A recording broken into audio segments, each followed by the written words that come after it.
services, based upon your plan, on the day-to-day, would they be expecting?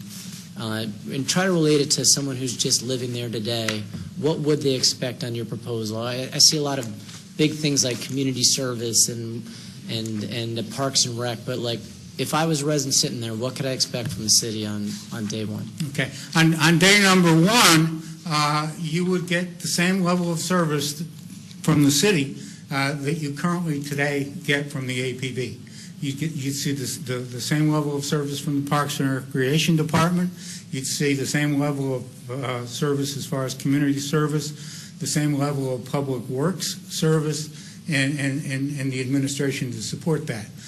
In fact, what the feasibility includes, and it would be required to be agreed to by the HOA, is that the feasibility study proposes that the HOA become a part of the new city. That is, that the APV remain intact as it is today, the only difference being that in order to abide by the Florida Constitution, that the board of directors of the APV would be replaced by the elected city leaders. The elected city leaders would then be compliant with the Constitution by having the city take control over the municipal services as required by the Constitution.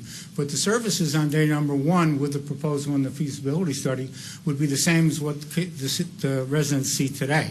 The people who currently work for the APV would still work for the APV. It would be a very smooth transition. As I said, once the elections take place and the city councils are seated, then it would be up to them to expand that if that was desired on the part of the city. Last question, Mr. Chairman. Could we do this without requiring any change to the APV and let a city council make the determination as to what to do with APV? Like, for instance, in a bill, just allow the voters to vote on a city and not have to do anything either way and let a city council determine whether the APV terms remains intact or whether it goes away. Is that an alternative to what you're proposing? I'm not a lawyer, but I believe that the situation is that there are two legal considerations here. One is that the Florida Constitution has to be abided by, and that is that the services need to be provided, municipal services and the municipal functions need to be provided by the city as called for in the Florida Constitution. So that's one point. The other point is that the APV, as I understand it, is a private corporation, and so the city does not have the power to arbitrarily disband the private corporation. I believe in other cases in the state where cities have been created, it has been a mutual agreement whereby the private corporation HOA has either come to agreement with the city as to I'll do this, you do that, and we live together on this type of thing, or else it has just worked itself out through a combination of litigation or whatnot.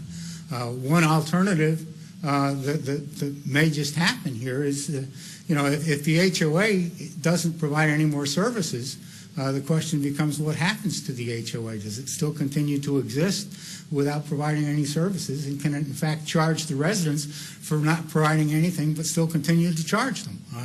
I think that's a legal issue that somehow is going to have to be worked out. But the one thing that it appears to be clear is the fact that the HOA is a private organization, and it has control over its own future as far as the board is concerned, and particularly in the case of this HOA, I mean, it's not the residents that control the board, it's the developer that controls the board, because they have the majority of the votes in a majority of the district. So it's really the developer that would have to make that decision as to what happens to the APV board. But the Constitution is clear that the services provided by the municipality are proprietary to the municipality, and it is the only one that can provide those services.